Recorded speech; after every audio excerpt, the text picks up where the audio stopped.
पिछली क्लास के अंदर मैंने आपको टोटली 35 क्वेश्चन हल करवा दिए थे। अब बारी है उनके आगे के क्वेश्चन करने की। दोस्तों अगला क्वेश्चन है, खम्बों का अजायबघर कौन से मंदिर को कहा जाता है। सबसे पहले बात कर लेते हैं अजायबघर कहते किसे हैं। दोस्तों वह स्थान जहाँ पर जिस जगह का अजायबघर पूछा जाता है उस जगह का भंडार हो। जैसे यहाँ पर आ रहा है चंद्रमलेश्वर मंदिर, किराड़ू का जैन मंदिर, किराड़ू का शिव मंदिर, एकलिंगनाथ जी का मंदिर, रणकपुर का जैन मंदिर है। तो दोस्तों इसका आंसर होगा रणकपुर का जैन मंदिर। अब रणकपुर के जैन मंदिर को खम्बों का जो है वो आपके अजायबघर क्यों कहा जाता है, क्योंकि रणकपुर में 1444 खम्बों का जो मंदिर है वो बना हुआ है, इसलिए रणकपुर के मंदिर को खम्बों का अजायबघर मंदिर कहा जाता है।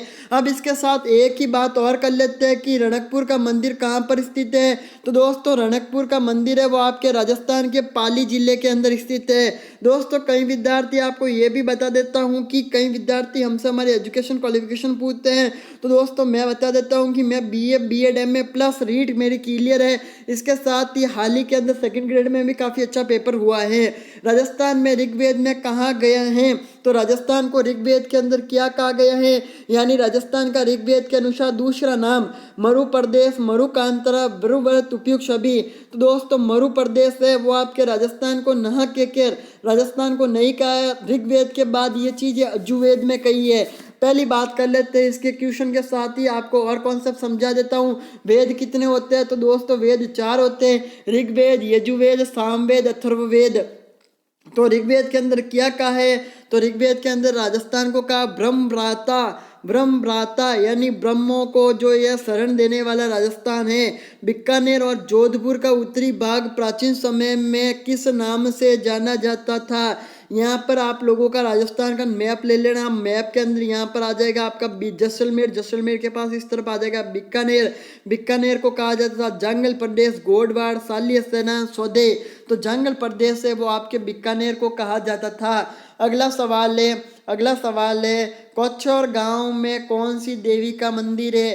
कोच्छोर गांव की बात की जा रही है, झीण माता, अंबिका माता, ब्रह्मी माता, तुलजा भवानी। तो कोच्छोर गांव की बात की गई है। तो दोस्तों मैंने आपको पिछली क्लासों के अंदर बता दिया था कि यहाँ पर आपका है, जिस समय मैंने आपको लोक देवियाँ पढ़ाई थी उस समय झीण माता के बारे में बताया था। जी हाँ, कई बच्चों को याद आ गया है। जिन बच्चों को याद आ गया वाकई में आपकी तैयारी काफ़ी अच्छी है। जिनको याद नहीं आया है थोड़ी सी पढ़ाई पे ध्यान लगाओ।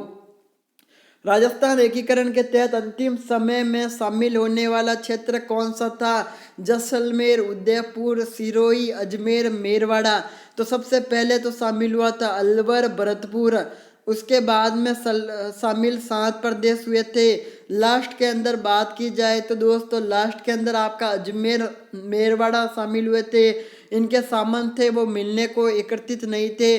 उनका मानना था हम आपके साथ में नहीं मिलेंगे। राजस्थान में निम्न में से कौन सा क्षेत्र अत्यधिक नम है।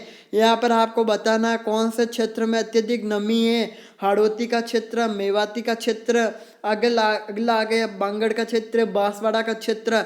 बांसवाड़ा का तो हो ही नहीं सकता। बांगड़ के अंदर आ गए आपके पाली जोधपुर, पाली जोधपुर हो नहीं सकते। मवाता, मेवाती, मेवाती में तो बिल्कुल साहब अगर बात की जाए तो वहाँ पे गर्मी बहुत ज़्यादा है। बात कर ले हाड़ौती के क्षेत्र की, तो हाड़ौती है वो अत्यधिक नम है, क्योंकि हाड़ौती के अंदर बाकी सभी क्षेत्र के मुकाबले बारिश है वो अधिक होती हैं।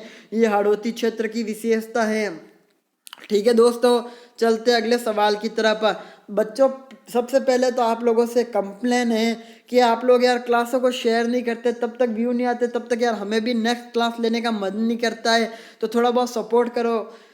अलवर जिले का हरियाणा से लगता क्षेत्र किस नाम से जाना जाता है। जंगल प्रदेश, खेवाड़, सालन, राठ।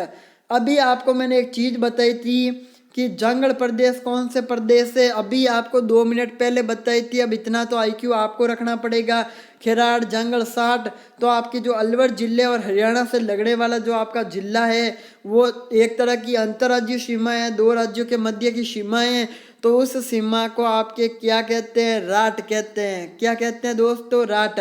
कालीबंगा सभ्यता के बारे में सर्वप्रथम जानकारी किसने दी? सबसे पहले आपको पता होना चाहिए कालीबंगा का मतलब क्या है। कालीबंगा का मतलब है काली चिड़िया। काली चूड़िया राजस्थान के किस जिले में स्थित है? तो दोस्तों राजस्थान के हनुमानगढ़ जिले में स्थित है। कौन सा जिला? हनुमानगढ़ जिला। अब बात कर लेते हैं कि काली सभ्यता की खोज किसने की? कालीबंगा सभ्यता की खोज की थी दयाराम साहनी ने। किसने की थी? दयाराम साहनी ने की थी। इसके साथ ही मैंने आपको एक क्वेश्चन के अंदर 5 क्वेश्चन करवा दिए हैं। अब इसकी सर्वप्रथम जानकारी किसने दी थी? डॉक्टर लुईस पी ने दी थी। किसने दी थी? डॉक्टर लुईस पी ने। दोस्तों अगला सवाल है, साधु सीताराम दास किस कृषक आंदोलन से संबंधित थे? तो वो थे बिजोलिया किसान आंदोलन। कौन सा किसान आंदोलन? बिजोलिया किसान आंदोलन। बिजोलिया किसान आंदोलन की और बात बता देता हूँ। विजय सिंह पथिक ने स्टार्ट किया था। पहला किसान आंदोलन था। ठीक है। अगला सवाल है, सुनहरी कोटि पिंड की दूसरी मंजिल किस पे का निर्माण किसने करवाया था? 4 ऑप्शन है, इमरान खान, सवाई माधो सिंह, बाजीराव दुक्लो खा, आमिर खान। इस सवाल का आंसर आप मुझे कमेंट सेक्शन में कमेंट करके दीजिए।